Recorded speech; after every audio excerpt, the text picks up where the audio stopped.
This video is brought to you by BetUS Sportsbook and Casino. Chiefs starters get to eat a little bit. These guys are clawing to make the roster, and these guys are on their last chance in Kansas City. Let's break it down.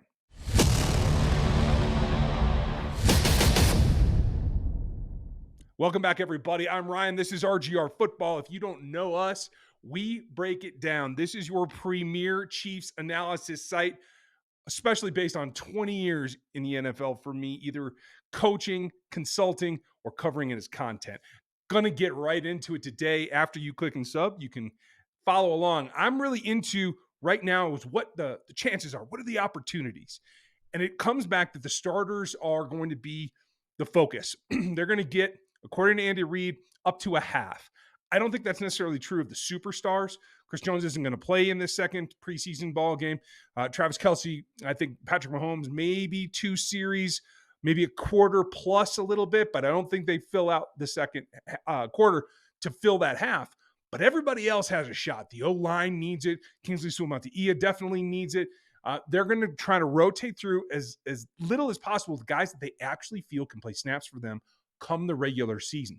So that includes the O-line in particular, the D-line in particular, and then on the outsides for the wide receivers and the corners. The one that really, really catches me right now is the one I'm most excited about, and that is Isaiah Pacheco is going to come out and hit you on the ground. He's going to have some room to run, and the question then becomes, what happens next? Is it going to be Clyde Edwards-Helaire or Deneric Prince as we've seen in the past, or does Carson Steele get those reps with the ones and make his claim on a 1-2 or a 1-2-3 punch?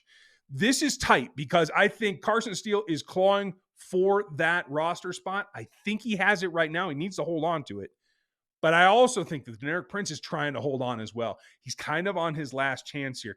The kick return duties, the punt return duties have shifted away from him. So if he can't produce at the running back spot, it's going to be tough for him. They've given him a long, long look. He's got to make the most of it.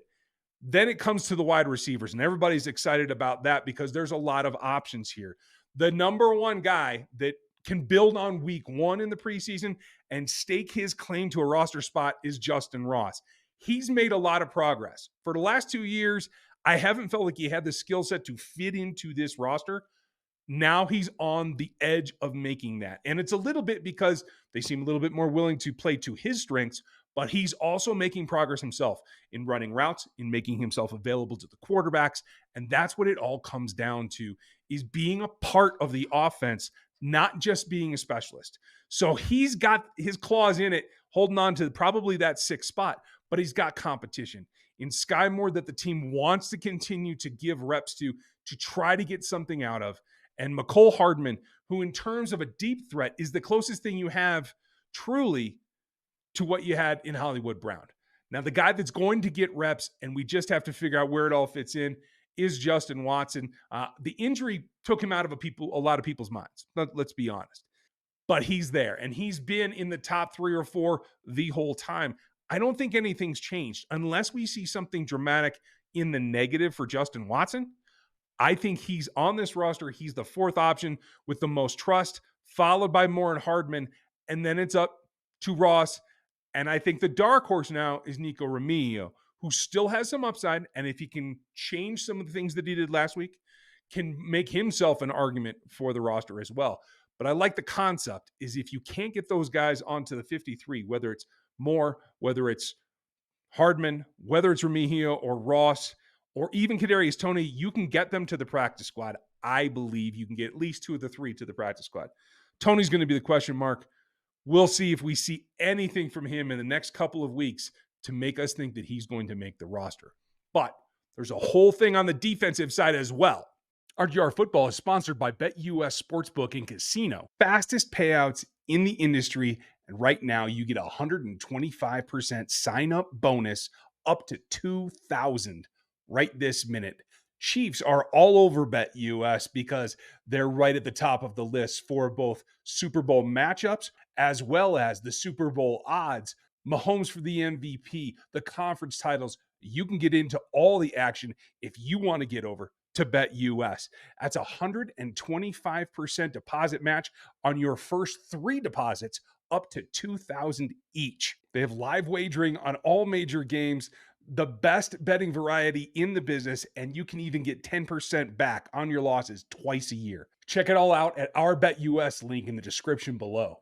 On defense, it becomes clear that you're trying to make some adjustments. Justin Reed's back. If he gets on the field, I don't expect it to be a lot.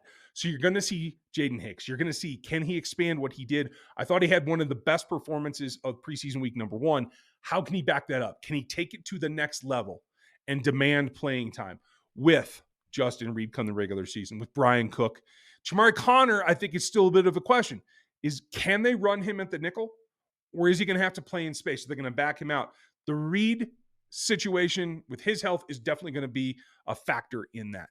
But if not, if you feel like he's just not quite there, you can move Trent McDuffie back into the nickel, which they have done in practice this week in preparation for being as adaptable as they can be to get their best 5 onto the field. Will the best 5 include Jalen Watson?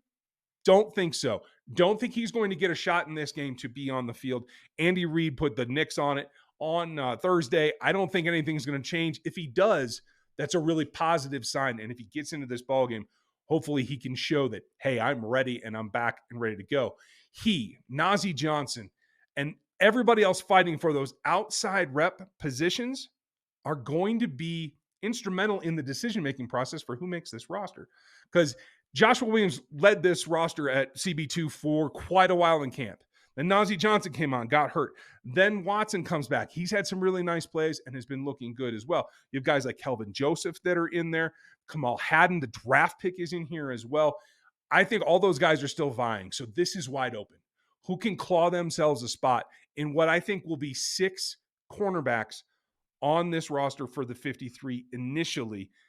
Whether you're counting Chris Roland Wallace, who I think is the dark horse right now, he can play nickel and he can play safety. If he has a big game, he's the guy that carves himself out some attention that we haven't been talking about yet. But until then, Jamari Connor, where he lines up, is going to be critical on the backside. Maybe the least impressive position group from week 1 in the preseason was the linebacker group. Got to see heavy improvements from all of them, including, and most importantly, Jack Cochran, Cam Jones separate themselves from the rest of the crew, including Cole Christensen, Curtis Jacobs, who I do think are destined to be practice squad players. But can they push to say, hey, we can get up and we can spell if you have to put us in for a Nick Bolton elbow injury or Leo Chanel twist an ankle? Are you comfortable with those guys? That's the determination that they're trying to make the point for right now. And I think they're barely holding on to prospects. Let's see if they can make themselves a spot.